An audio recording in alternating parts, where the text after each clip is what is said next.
Meet Allocasuarina humilis, a native Western Australian shrub, also commonly known as the dwarf sheoak.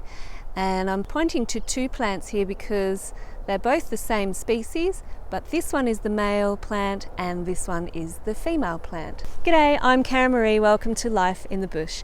In this video you will find out why these Allocasuarina humilis plants are known as dioecious as opposed to monoecious, and what these are known as because they are not leaves.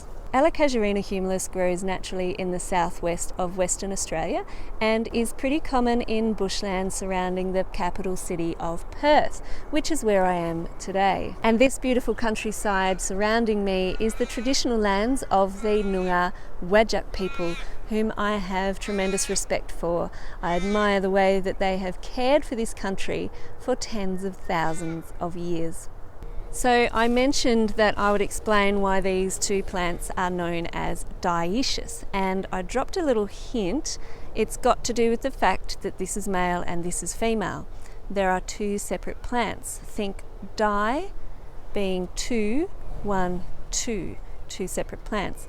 And the alternative is monoecious, which is actually spelt monoecious. Think mono being one. So the way the dioecious plants work is that the male flower parts are on the male plant and the female flower parts are on the female plant. Monoecious plants have the male and female flower parts on the one plant. Now, Allocasuarina humilis can either be dioecious or monoecious. However, here they are clearly separate plants, so these are dioecious. Now, you can probably see this rusty colour all over the male plant, and that is because these are the flowers at the ends of the branchlets.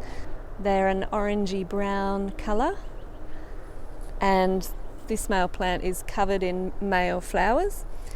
And the female flowers on the female plant are tiny little red flowers. You might also notice something else on the female plants. Now, because it's the female flowers that get fertilized, they are the ones that grow the woody cones. So for the female flowers to become fertilized and to grow woody cones, the pollen from the male flowers drifts on the breeze, lands on the female flower parts, and hopefully fertilization will occur. The flowers are out from around May through to November, and the cones persist on the female plants year round. So that's one way to determine whether a plant is male or female. The female plants will always have the cones. When the cones are ready to release the seed, they open up, and the seed is also wind dispersed, so it will flutter about on the breeze and land in a new location where hopefully a new plant will grow. So I also mentioned that I would explain why these are not known as leaves. They look like leaves, they're green, they're the main green part of this plant, so wouldn't they be the leaves?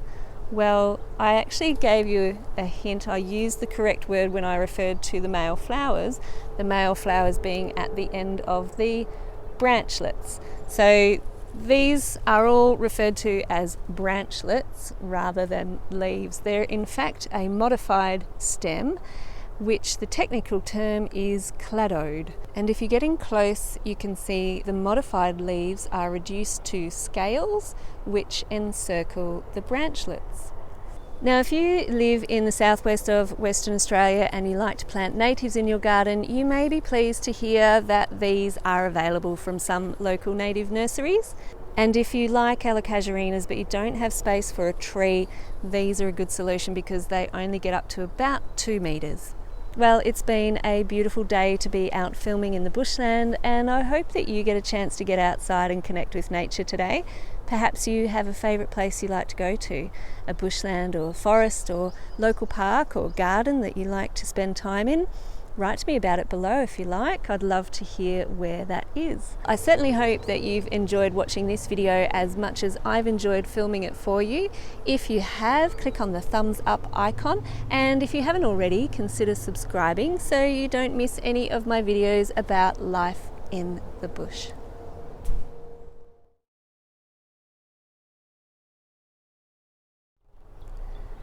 I didn't mean to pull that off, it just came off.